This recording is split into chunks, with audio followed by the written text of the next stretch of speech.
మన పులివెందుల ఎమ్మెల్యే అయినటువంటి జగన్మోహన్ రెడ్డి గారు అంటే ఆయన అసెంబ్లీకి వెళ్ళేది కూడా అది ఒక పెద్ద వార్తలా చేశాడు. ఆయన ఇట్లా పోయినాడు, 10 నిమిషాలు అట్లా వచ్చినాడు. కనీసం అసెంబ్లీకి పోయి అయ్యన్న మాట్లాడతారులే ఇంకన్నా అంతో ఇంతన్నా కొన్నన్నా ఆయన కొన్ని చెప్పి తర్వాత నేను మా చంద్రబాబు నాయుడు గారిని కొన్ని అడిగి పులివెందుల్లో ఏదైతే అస్తవ్యస్తంగా ఉండే పనులన్నా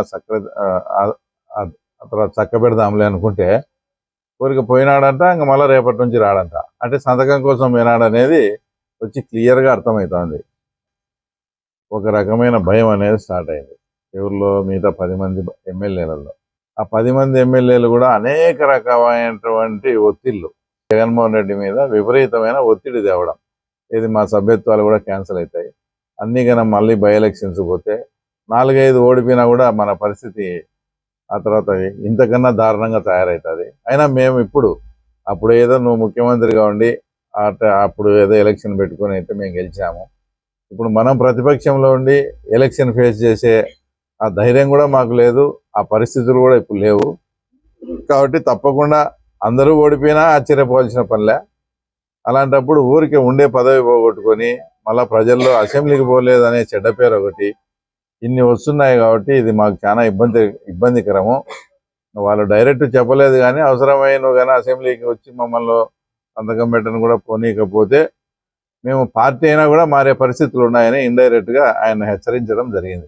కథ మాదిరి అల్లి మేము ఏదో ప్రతిపక్ష హోదా అడగని పోయినాము అని జస్ట్ అట్లా పోయి ఆ తర్వాత 10 నిమిషాలు ఇట్లా వచ్చాడు. నీ అంతకు నువ్వే భీష్మించుకొని కూర్చొని పిల్లోని మాదిరి నాకు అది ఇచ్చే పోతాను, అది ఇచ్చేని అది ఇదని. ఇప్పుడు వాజ్పేయి గారు ఒక్క సీట్ ఉండి పార్లమెంట్లో మాట్లాడడం లేదా? ఆయనకు అప్పుడు మైక్ ఇవ్వలేదా? జైపాల్ రెడ్డి ఒక్క సీటే, పుచ్చలపల్లి సుందరయ్య కానీ వీళ్ళంతా కూడా, అంతకుముందు సిపిఐ వాళ్ళు ఉన్నారు, నోముల నరసింహులు కానీ వీళ్ళంతా కూడా 1 సీటు 2 సీట్లతో వచ్చి అనర్గళంగా నీకు అసెంబ్లీలో మనం మాట్లాడే విధానము మన సబ్జెక్ట్ కంటెంట్ చూస్తే స్పీకర్ కాదు ఎవరైనా ఇవ్వాల్సిందే మైకు. తర్వాత ముందే నాకు మైక్ ఇవ్వరు, నాకు ప్రతిపక్ష నాయకుని హోదా ఇచ్చి నాకు సమయం ఇచ్చాది కాబట్టి అప్పుడు నీ సోది అంతా చెప్పుకోవచ్చు అని ఈ రకమైన కండిషన్ పెట్టి ఇట్లా అసెంబ్లీకి రాకుండా ఈయన ఉండడము ఇది చాలా చాలా దురదృష్టకరము. అసలు చాలా చాలా కూడా బాధాకరం. అసలు ఇంత నీకు సేవ చేసి 50 ఏళ్ళ చరిత్ర, ఇంతగా నేను ఎమ్మెల్యే కనిపించి ఇక్కడ నీ కోసం పనిచేసిన వాళ్ళ బిల్లులు కూడా ఇవ్వకుండా పెద్ద పెద్ద కాంట్రాక్టర్లకు కమిషన్లు తీసుకొని బిల్లులు ఇచ్చి వాళ్ళందరినీ నాశనం చేసాం. ఆ కోపం అంతా ఉంది. ఇప్పుడు గెలిచిన తర్వాత కనీసం అసెంబ్లీకి పోయి మా సమస్యలన్నా మాట్లాడి మమ్మల్ని ఏమైనా గడ్డనేస్తాడనుకుంటే అటు అసెంబ్లీకి పోకుండా ఉండవు. తర్వాత ముఖ్యంగా అవినాష్ రెడ్డి గారు కూడా ఈరోజు మాట్లాడినారు.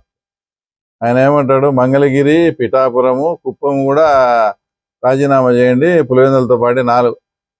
అసలు పులివెందులకు వాటికి ఏం సంబంధం? పులివెందుల్లో గెలిచినటువంటి మీ ఎమ్మెల్యే అయినటువంటి జగన్మోహన్ రెడ్డి గారు గెలిచిన తర్వాత అసెంబ్లీకి పోకుంటే రద్దు అవుతుంది కాబట్టి ఎలక్షన్ వస్తుందని చెప్తా అంటే ఈయన పిఠాపురము అక్కడంతా కూడా అక్కడ వాళ్ళు గెలిచిన ఎమ్మెల్యేలు పవన్ కళ్యాణ్ కానీ, లోకేష్ బాబు కానీ, చంద్రబాబు నాయుడు గారుగా అసెంబ్లీకి వెళ్తున్నారు, ప్రజా సమస్యలు మాట్లాడుతున్నారు, వాళ్ళు ప్రజల్లో ఉన్నారు.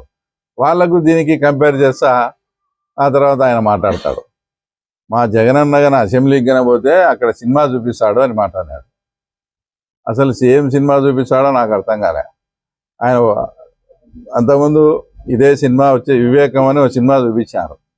ఏమన్నా పుష్ప 1, 2 అని ఏమన్నా వివేకం 2 అని ఏమన్నా ఇంకో సినిమా ఏమైనా చూపిస్తారేమో. ఎవరికి సెక్షన్ పెట్టినారో వాళ్ళ బంధువులందరూ అంత జాగ్రత్తగా ఉండడం మేలు. సినిమా చూపించడం అంటే ఇంకా వివేకం 2 ఏమైనా చూపిస్తారేమో. అసలు నేను ఒకటి సూటిగా అడుగుతానా, మీరు ముఖ్యమంత్రిగా ఉండి ఎలక్షన్ ఫేస్ చేశారు, ఎన్నో కొన్ని వేల కోట్లు పులివెందుల మీద ఖర్చు పెట్టినారు. ఎలక్షన్లలో ప్రతి ఓటుకు మీరు ఎంత ఇచ్చినారో అది మీకే తెలుసు, మీకుండే ప్రజలకు తెలుసు. గడప గడపకు తిరుగుతా ప్రతి ఇంటికి ఎంతెంత డబ్బులు ఇచ్చారో దాదాపు 100 కోట్లు మీరు ఖర్చు పెట్టారు.